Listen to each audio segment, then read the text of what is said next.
Hello friends, welcome to mister Chanti talks. So friends, ఈరోజు అయితే శ్రీ విష్ణు గారు నటించిన Om Bheem Bush movie OTT review మనమైతే తెలుసుకుందాం.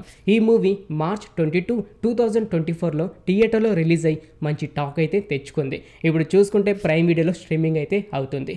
ఫ్రెండ్స్, ఈ ఓం భీమ్ బుష్ ఓటీటీ రివ్యూ తెలుసుకునే ముందు ఇకపైన ఇలాగే ప్రతి ఒక్క మూవీ ఓటీటీ రివ్యూ అండ్ ప్రతి ఒక్క వెబ్ సిరీస్ రివ్యూ ఇలా ప్రతి ఒక్కటి మీరు తెలుసుకోవాలి అని అనుకుంటే మన ఛానల్ని సబ్స్క్రైబ్ చేసుకొని పక్కన ఉండే గంట సింబల్ని యాక్టివేట్ చేసుకోండి. ఇంకా లేట్ చేయకుండా వీడియోలోకి అయితే వెళ్ళిపోదాం.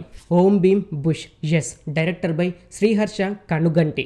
ఈ movie comedy, drama and horror scenes అంటే పెద్దగా భయపెట్టే సీన్స్ అయితే కాదు భయ్య, ఫ్రెండ్లీ దయ్యం అని చెప్పుకోవచ్చు. ఆ దయ్యం వచ్చినప్పుడు కూడా ప్రతి ఒక్కరు కామెడీ పరంగా ఎంజాయ్ అయితే చేస్తారు. స్టోరీ విషయానికి వస్తే శ్రీ విష్ణు, ప్రియదర్శి అండ్ రాహుల్ రామకృష్ణ డాక్టరేట్ పొందిన తర్వాత వారు నేర్చుకున్న సైన్స్తో భైరవపురం అనే ఊరిలో దయ్యాల్ని పోగొడుతూ డబ్బుని సంపాదిస్తూ ఉంటారు. కానీ పక్కనే ఉన్న 400 సంవత్సరాల క్రిందట కోటలో ఒక దయ్యం అయితే ఉంటుంది.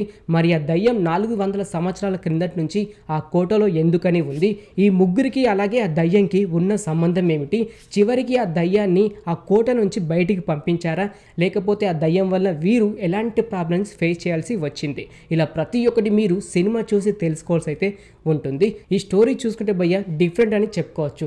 ఫస్ట్ హాఫ్కి అలాగే సెకండ్ హాఫ్కి సంబంధం అయితే ఉండదు భయ్య. ఫస్ట్ హాఫ్ చూసుకుంటే మొత్తం కామెడీతో అయితే వెళ్ళిపోతూ ఉంటుంది. అంతేకాకుండా లాజిక్ అంతా పక్కకు పెట్టేసి సినిమా చూస్తే భయ్య ప్రతి ఒక్కరైతే ఎంజాయ్ చేస్తారు. కానీ లాజిక్ కూడా కావాలి అంటే మాత్రం ఈ సినిమా మీకు నచ్చదు. ఇటు శ్రీ విష్ణు గారు అండ్ రాహుల్ రామకృష్ణ గారు ఫస్ట్ హాఫ్ అయితే వాళ్ళ కామెడీతో నెక్స్ట్ లెవెల్ అయితే ఉంటుంది. కానీ ప్రియదర్శి గారిని అయితే అంతకైతే వాడుకోలేదు ఫస్ట్ హాఫ్లో. కానీ సెకండ్ హాఫ్లో మాత్రం ప్రియదర్శి గారి క్యారెక్టర్ మాత్రం ప్రతి ఒక్కరికైతే నచ్చేస్తుంది. ఎంటర్టైన్మెంట్ అయితే చేస్తాడు. సినిమా స్టార్టింగ్ నుంచి ఎండ్ అయ్యేదాకా భయ్య ప్రతి ఒక్క వర్డ్ డబుల్ మీనింగ్ లాగే ఉంటుంది. అంతేకాకుండా కొన్ని బూతుల్ని షార్ట్ కట్లో కూడా వాడుతూ ఉంటారు. ఇలా ఉండడం వల్ల ఫ్యామిలీతో చూడడం కొంచెం ఇబ్బందిగానే ఉంటుంది. అంతేకాకుండా ఒక 2 to 3 సీన్స్ అయితే ఉంటాయి, అవి కూడా ఫ్యామిలీతో చూడడం కొంచెం ఇబ్బంది అని చెప్పుకోవచ్చు.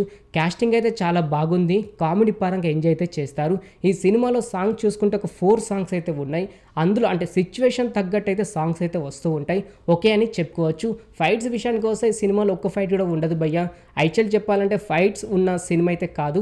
ఓకే, ఫైట్స్ ఉన్నా లేకపోయినా సినిమా అయితే నడుస్తూ ఉంటుంది.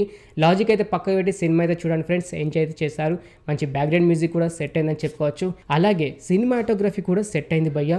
కొన్ని నైట్ సీన్స్ ఉంటాయి, ఆ సీన్స్ కొన్ని భయం చేసేలాగైతే ఉంటాయి, ఇంకొన్ని అయితే కామెడీ అయితే అనిపిస్తూ ఉంటుంది.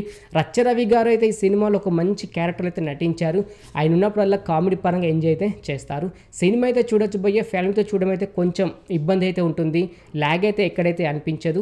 ఫస్ట్ హాఫ్ అంతా చాలా కామెడీ పరంగా ఎంజాయ్ అయితే చేస్తారు, డబుల్ మీనింగ్ డైలాగ్స్తో నవ్వుకుంటారు. సెకండ్ హాఫ్లో చూసుకుంటే కొంచెం హర్రర్ సీన్స్ అయితే ఉంటాయి, అవి కూడా ఓకే అని చెప్పుకోవచ్చు. అలాగే కొన్ని సీన్స్ పాడుబడ్డ బిల్డింగ్లో అయితే ఉంటాయి భయ్య, అవి కూడా ఎంజాయ్ అయితే చేస్తారు. అంతేకాకుండా క్లైమాక్స్లో వచ్చే ట్విస్ట్ మాత్రం అదిరిపోతుంది, నెక్స్ట్ లెవెల్ అయితే ఉంటుంది. ఎవరైతే ఇమాజినేషన్ అయితే చేసుకోలేరు అలాంటి క్లైమాక్స్ ట్విస్ట్ అని చెప్పుకోవచ్చు. యాక్చువల్లీ చెప్పాలంటే ఇది పార్ట్ 1, పార్ట్ 2 కూడా రాబోతుందని తెలియజేశారు.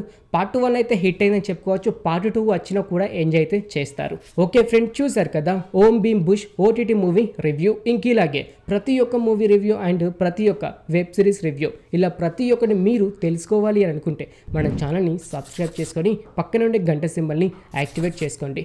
మరొక మూవీ రివ్యూతో మీ ముందుకైతే వస్తాను. Thanks for watching.